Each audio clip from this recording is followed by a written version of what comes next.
ദൈവത്തിരുനാമത്തിന് സ്തോത്രം ചെയ്യും സ്തുതിക്കുകയും ചെയ്യുന്നു. കർത്താവിനാൽ അനുഗ്രഹീതരായ ദൈവമക്കളെ, വീണ്ടും ഒരു പ്രാവശ്യം കൂടി ദൈവത്തിൻ്റെ വചന കേൾവിക്കായി കർത്താവ് നമുക്കൊരവസരം കൂടി തരുന്നു. സർവശക്തനായ ദൈവത്തിൻ്റെ തിരുമുമ്പിലിരുന്നു കൊണ്ട് ദൈവമുഖത്തേക്ക് നോക്കി കർത്താവിൻ്റെ തിരുവെഴുത്തുകളെ ആത്മീകവൽക്കരിച്ച് അതിനകത്ത് മറഞ്ഞു കിടക്കുന്ന സ്വർഗീയ ദൂത് നിങ്ങളുമായി പങ്കുവയ്ക്കുവാൻ ഇങ്ങനെ കർത്താവ് എനിക്ക് തരുന്ന ഈ നല്ല സന്ദർഭത്തിനായി നമ്മുടെ കർത്താവിനെ ഒത്തിരി സ്തുതിക്കുകയും ഒത്തിരി പുകഴ്ത്തുകയും വാഴ്ത്തി മഹത്വപ്പെടുത്തുകയും ചെയ്തുകൊണ്ട് വചനം കേൾക്കാൻ താല്പര്യം കാണിക്കുന്ന എൻ്റെ പ്രിയപ്പെട്ടവരോട് ഹൃദയം നിറഞ്ഞ നന്ദിയും നിങ്ങൾക്കെല്ലാവർക്കും സ്നേഹാഭിവാദനങ്ങൾ അർപ്പിച്ചുകൊണ്ട് സന്തോഷത്തോടെ പരിശുദ്ധാത്മാവിൻ്റെ ഹൃദയത്തിൽ പ്രേരിപ്പിക്കുന്ന ദൈവിക ദൂതിലേക്ക് നിങ്ങളെ ആനയിക്കുകയാണ്. വിശുദ്ധ ലൂക്കോസിൻ്റെ സുവിശേഷം 1-ാം അധ്യായം 45-ാം വാക്യം ഞാൻ നിങ്ങളെ വായിച്ചു കേൾപ്പിക്കാം. ലൂക്കോസിൻ്റെ സുവിശേഷം 1-ാം അധ്യായം 45-ാമത് വാക്യം. കർത്താവ് തന്നോട് അരുളി ചെയ്തതിന് നിവൃത്തി ഉണ്ടാകും എന്ന് വിശ്വസിച്ചവൾ ഭാഗ്യവതി. കർത്താവ് തന്നോട് അരുളി ചെയ്തതിന് ഒരു നിവൃത്തി ഉണ്ടാകും എന്ന് വിശ്വസിച്ചവൾ ഭാഗ്യവതി. എലിസബത്ത് മറിയോട് പറയുന്ന വാക്കാണ്. മറിയ വിവാഹനിശ്ചയം ചെയ്യപ്പെട്ടിരിക്കുന്ന സമയത്ത് പരിശുദ്ധാത്മാവിനാൽ ഗർഭിണിയായി. ആ വിഷയത്തെ ഒന്ന് ടോളറേറ്റ് ചെയ്യാൻ വേണ്ടി എലിസബത്തിൻ്റെ അടുക്കൽ, ഒരു അകന്ന ബന്ധുവായിരിക്കുന്ന എലിസബത്തിൻ്റെ അടുക്കൽ ചെന്നിരിക്കുകയാണ്. ഞാനൊരു കാര്യം പറഞ്ഞുകൊണ്ട് ആ വാക്യത്തിലേക്ക് വരാം. ചില വിഷയങ്ങൾ നമുക്ക് തന്നെത്താനെ കൈകാര്യം ചെയ്യാൻ പറ്റാതെ വരും. ചില ദിവസങ്ങൾ, ചില പ്രശ്നങ്ങൾ, ചില സന്ദർഭങ്ങൾ നമുക്കറിയാം നമ്മുടെ ഭാഗത്ത് തെറ്റില്ല, നമ്മുടെ ഭാഗത്ത് നീതിയുണ്ട്. ഇപ്പം മറിയയുടെ ഭാഗത്ത് 1% പോലും തെറ്റില്ല. യോസെഫുമായിട്ട് വിവാഹ നിശ്ചയം ചെയ്യപ്പെട്ടിരിക്കുന്ന സമയത്ത് ദൈവത്തിൻ്റെ ദൂതൻ വന്ന്, കർത്താവ് നിന്നോട് കൂടെയുണ്ട്, നീ ഗർഭിണിയായ ഒരു മകനെ പ്രസവിക്കും, പരിശുദ്ധാത്മാവ് നിൻ്റെ മേൽ നിഴലിടും എന്ന് പറഞ്ഞു. ഒരാത്മീകമായ നിലവാരത്തിൽ ലോകം കണ്ടതിൽ വെച്ച് ഏറ്റവും വലിയ അത്യത്ഭുതം, ദൈവം മനുഷ്യനായി ഭൂമിയിലേക്ക് പറക്കാൻ ഒരു യൗവനക്കാരിയായ വിവാഹ നിശ്ചയം ചെയ്യപ്പെട്ടിരിക്കുന്ന ഒരു യഹൂദ സ്ത്രീയെ ദൈവം കണ്ടുവെക്കുന്നു. ആ പെൺകുട്ടി പുരുഷനുമായിട്ട് ഒത്തുചേരുന്നതിനേക്കാൾ മുമ്പ് ഗർഭവതിയാകുന്നു. ഇതൊന്നും മനുഷ്യന് പറഞ്ഞാൽ മനസ്സിലാകുന്നതല്ല. അങ്ങനെ ഗർഭിണിയായി ആ ദിവസങ്ങൾ തരണം ചെയ്യുക എന്ന് പറയുന്നത് നമുക്ക് മനസ്സിലാക്കാൻ പറ്റുന്നതല്ല. മനസ്സിലാക്കാൻ പറ്റുന്നതല്ല. പക്ഷെ ആ സംഭവത്തെ, ആ ദിവസത്തെ, ആ സങ്കടത്തെ, ആ പ്രയാസത്തെ മനുഷ്യൻ വിശ്വസിക്കാത്ത, കൈകാര്യം ചെയ്യാൻ പറ്റാത്ത, ലോക ജനതയിൽ ആരും ഫേസ് ചെയ്തിട്ടില്ലാത്ത ഇത്ര സീരിയസ് ആയൊരു മാറ്റർ ഇത് കൈകാര്യം ചെയ്യാൻ മറിയ കണ്ടെത്തിയ ഒരു സിമ്പിൾ വേ ആണ്. ആത്മനിയോഗമുള്ള, പരിശുദ്ധാത്മാവകത്തുള്ള, പ്രാർത്ഥനയുള്ള, ദൈവഭക്തിയുള്ള, ദൈവിക ശുശ്രൂഷാമുഖത്ത് നിൽക്കുന്ന ഒരാളുടെ അടുക്ക പോയി. അവിടെ പോയിട്ട് ഇത് പങ്കുവെക്കാനോ അവിടെ താമസിക്കാനോ എനിക്കറിയില്ല, അങ്ങനെയൊക്കെയാണ്. പക്ഷെ അവിടെ വരെ ചെല്ലുക എന്നത് മറിയയ്ക്ക് കിട്ടിയ ഒരു വലിയ അവസരമാണ്. ഞാൻ പറയാൻ വന്ന കാര്യം, നമുക്ക് തന്നെ ചില ദിവസങ്ങളെ തരണം ചെയ്യാൻ പറ്റിയെന്നിരിക്കില്ല. ചില വിഷയങ്ങളെ ഓവർകം ചെയ്യാൻ നമ്മളെ കൊണ്ട് ഒറ്റയ്ക്ക് എത്ര മിടുക്കനാണെങ്കിലും, എത്ര ഭക്തിയുള്ളയാണെങ്കിൽ, 110% വിശുദ്ധിയും പ്രാർത്ഥനയും എല്ലാം ഉള്ളയാളാണെങ്കിലും നമുക്ക് തന്നെത്താൻ കടന്നു പോകാൻ പറ്റാത്ത ചില ദിവസങ്ങളും ചില വഴികളും ചില പ്രശ്നങ്ങളും ചില പ്രതിസന്ധികളും കാണാം. ആ സമയത്തെ യേശുവിനെ പ്രസവിച്ച അമ്മ മറിയ ഈ കാര്യത്തിലൊരു മാതൃകയാണ്. ഒറ്റയ്ക്ക് ചങ്കുപൊട്ടി ആരോടും പറയാതെ, അകത്തൊതുക്കി, ഉള്ളിൽ നീറിപ്പുകഞ്ഞ അഗ്നിപർവ്വത സമാനമായിട്ട് ഒതുങ്ങാതെ അവൾ തീരുമാനിച്ചു, ഈ കാര്യത്തെക്കുറിച്ച് ഈ സമയത്ത് ഒരു കൂട്ടായ്മ, ഒരു കൈത്താങ്ങൽ, ഒരു പ്രാർത്ഥനയുടെ ബലം, അതിന് പറ്റിയ ഒരാൾ, ഒരു വലിയ സമൂഹത്തെയോ ഒരു വലിയ സംഘടനയോ ഒന്നും കണ്ടുപിടിച്ചില്ല. ഞാൻ നിങ്ങളോടും പറയാം, ഒറ്റയ്ക്ക് തരണം ചെയ്യാൻ പറ്റാത്ത ദിവസങ്ങളാണോ ഇത്? ഇന്നൊക്കെ എങ്ങനെ കഴിച്ചു കൂട്ടുമെന്ന് നിങ്ങൾ നീറുകയാണോ? നിങ്ങൾക്കെന്തോ വലിയ പ്രയാസം നേരിട്ടിട്ട് നിങ്ങൾ മനസ്സുരുകി, എൻ്റെ ദൈവമേ ആകാശം ഇടിഞ്ഞ് എൻ്റെ തലയിലേക്ക് വീണങ്ങും തീർന്നാൽ മതിയായിരുന്നു എന്ന് നിങ്ങൾക്ക് തോന്നുന്ന ദിവസങ്ങളിലൂടെയാണോ നിങ്ങൾ കടന്നു പോകുന്നത്? ആരും അങ്ങനെ ഉണ്ട്. ഇല്ലെങ്കിൽ പെട്ടെന്ന് ഞാൻ പറയാൻ വന്ന കാര്യം ദൈവം തിരിച്ചുവിടില്ല. എനിക്കുറപ്പുണ്ട് ഈ വാക്കുകളിലൂടെ ആയിരങ്ങളുടെ ഹൃദയം പഞ്ഞികൊണ്ട് പൊതിഞ്ഞു കെട്ടുന്നത് പോലെ ദൈവം പൊതിഞ്ഞു കെട്ടുന്നുണ്ട്. പ്ലീസ്, ഞാൻ പറയുന്നത് ദൈവത്തിൻ്റെ ആത്മാവിലാണ്. നിങ്ങൾക്കൊറ്റയ്ക്ക് മുമ്പോട്ട് പോകാൻ പറ്റാതെ വരുമ്പോൾ നിങ്ങൾക്ക് ഓടിച്ചെല്ലാൻ ആരെങ്കിലും വിശ്വസിക്കാൻ കൊള്ളാവുന്ന ഒരു പ്രാർത്ഥനക്കാരി ചേർത്ത് നിർത്താൻ, മോളേന്ന് വിളിക്കാൻ, മോനേന്ന് വിളിക്കാൻ ആരെങ്കിലും ഉണ്ടാകണം. അവരുടെ അടുക്കലേക്ക് ഓടിച്ചെന്നു. സ്ഥിതി മാറി.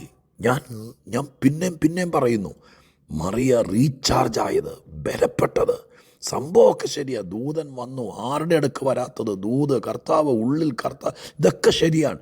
പക്ഷെ ആ ദിവസങ്ങളെ ഒന്ന് തരണം ചെയ്യണ്ടേ? പൊതുജന സമക്ഷം തലയുയർപ്പോടെ നിൽക്കണ്ടേ? അതിന് പറ്റിയ ഏറ്റവും നല്ല മാതൃക മറിയ. ഓടി എലിസബത്തിൻ്റെ അടുക്ക് ചെന്നു. മൂത്തൊരു ചേച്ചിയാ, അത്രയും വിചാരിച്ചാൽ മതി. ഭക്തിയുള്ളതാ, പ്രാർത്ഥിക്കുന്നതാ. അവിടെ ചെന്നു.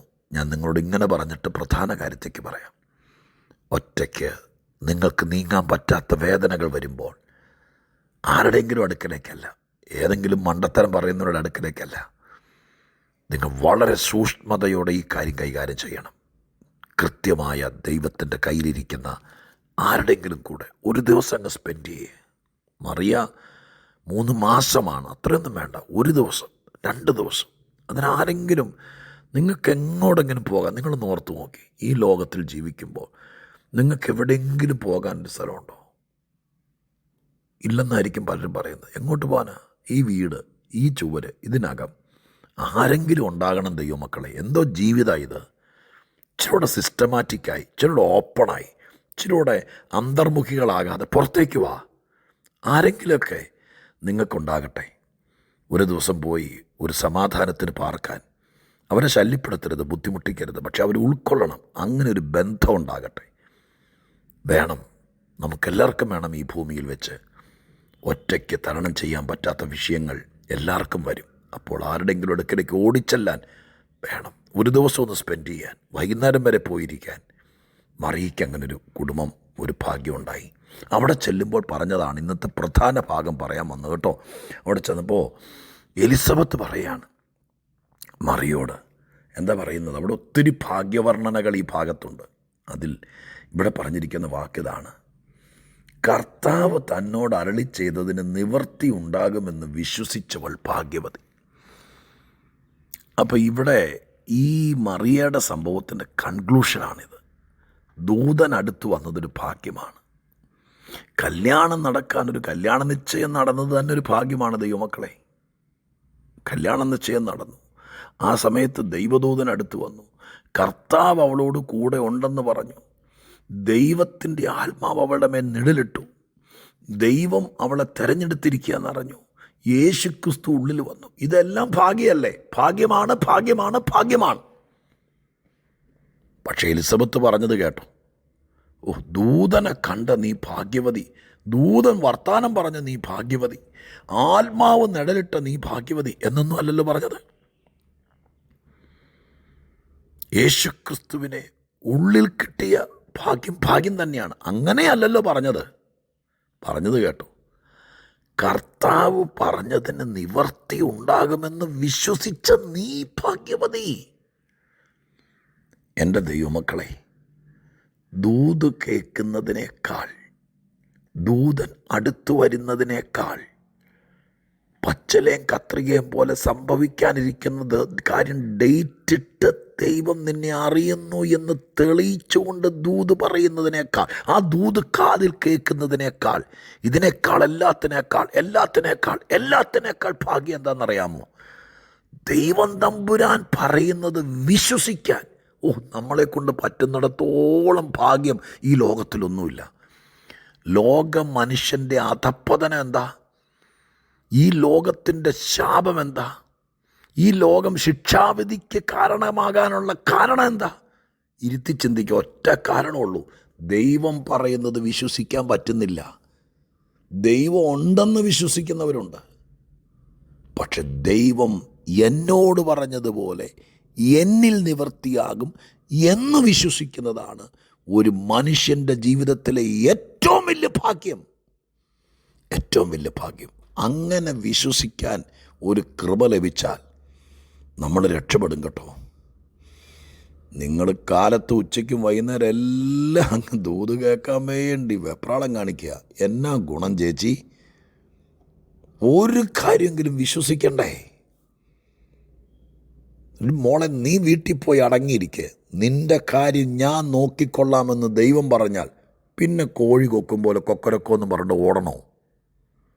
അതങ്ങ് വിശ്വസിച്ചാൽ പ്രശ്നം തീർന്നില്ലേ? അതങ്ങ് വിശ്വസിച്ചാൽ കാര്യം നടന്നില്ലേ? അത് വിശ്വസിക്കാത്തത് കൊണ്ടല്ലേ പിന്നെയും അടുത്ത ദിവസവും നടക്കുമെന്നൊന്ന് പ്രാർത്ഥിക്കാമോ എന്ന് ചോദിച്ചതിൻ്റെ കാരണം എന്താ? മറ്റത് വിശ്വസിച്ചില്ല.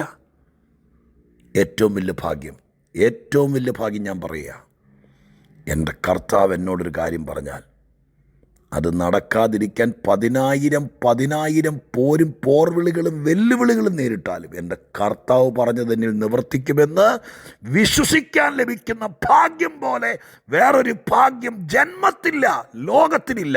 അതുകൊണ്ട് ഏറ്റവും വലിയ ഭാഗ്യം എന്താണെന്ന് തിരിച്ചറിയാതിരിക്കരുത്. ഒന്നോടെ പറഞ്ഞാൽ പ്രാർത്ഥിക്കാം. 1000 ദൂതന്മാരടുത്ത് വരുന്നതിനേക്കാൾ 10,000 ദൂത് ഡയറിക്കകത്ത് എഴുതി വയ്ക്കുന്നതിനേക്കാൾ ഏറ്റവും വലിയ ഭാഗ്യം എന്നോട് എൻ്റെ കർത്താവ് പറഞ്ഞത് നിറവേറുമെന്ന് വിശ്വസിക്കാൻ പറ്റിയാൽ അതിനേക്കാൾ വലിയൊരു ഭാഗ്യം വേറെയില്ല. നമുക്ക് അങ്ങനെ ഒരു ഭാഗ്യവാനാകാം, ഭാഗ്യവതിയാകാം. മറിയെപ്പോലെ ഞാൻ പ്രാർത്ഥിക്കട്ടെ. പരിശുദ്ധ ദൈവമേ, ഞങ്ങളുടെ സ്വർഗീയ പിതാവേ, ഈ വാക്യം പറഞ്ഞപ്പോൾ 2 കാര്യങ്ങൾ ദൈവം ഞങ്ങളോട് പറഞ്ഞു. ഒന്ന്, ഞങ്ങൾക്ക് ഒറ്റയ്ക്ക് മറികടന്ന് പോകാൻ പറ്റാത്ത ചില വിഷയം വരുമ്പോൾ ആരുടെങ്കിലും അടുക്കലേക്ക് ഓടിച്ചെന്ന് ആ കാര്യം ഒന്ന് പങ്കുവെച്ചൊന്ന് റിലീസാകാൻ അങ്ങനൊരു ബന്ധം കർത്താവെ അത് മറിയയ്ക്ക് ലഭിച്ചു. 2, കർത്താവ് എന്ത് പറഞ്ഞോ അത് അതുപോലെ നിവർത്തിയാകുമെന്ന് വിശ്വസിക്കാൻ വലിയ പാടാണ്. ഏറ്റവും വലിയ പാട് വിശ്വസിക്കാനാണ്. കർത്താവേ, വിശ്വസിക്കാനുള്ള കൃപ, ദൈവം പറഞ്ഞതുപോലെ നടക്കത്തുള്ളൂ എന്ന് വിശ്വസിക്കാനുള്ള കൃപ ഇന്നത് കേൾക്കുന്ന എല്ലാവർക്കും കൊടുക്കണേ. കർത്താവേ, ഞങ്ങളെക്കുറിച്ച്, ഞങ്ങളുടെ മക്കളെക്കുറിച്ച്, ഞങ്ങളുടെ ജീവിതത്തെക്കുറിച്ചൊക്കെ കർത്താവ് പറഞ്ഞിട്ടുണ്ട്. ഇതിനിടയിൽ തട്ടും മുട്ടും പോർവിളിയൊക്കെ ഉണ്ടാകും. പക്ഷേ എൻ്റെ കർത്താവ് പറഞ്ഞതിന് നിവൃത്തിയാകുമെന്ന് വിശ്വസിക്കാനുള്ള കൃപ തരണമേ കർത്താവേ. തളർന്നോ തകർന്നോ ഇരിക്കുന്നവർക്കിത് ഫലിക്കണേ കർത്താവേ. ഇതൊരു ഭാഗ്യമാകട്ടെ, ഏറ്റവും വലിയ ഭാഗ്യം. അങ്ങനെ ദൈവം ചെയ്യുമെന്ന് വിശ്വസിക്കുന്നു. യേശു ക്രിസ്തുവിൻ്റെ നാമത്തിൽ കേൾവിക്കാർക്ക് വേണ്ടി പ്രാർത്ഥിക്കുന്നത് കേൾക്കണമേ. സ്വർഗീയ പിതാവാം ദൈവമേ, ആമേൻ.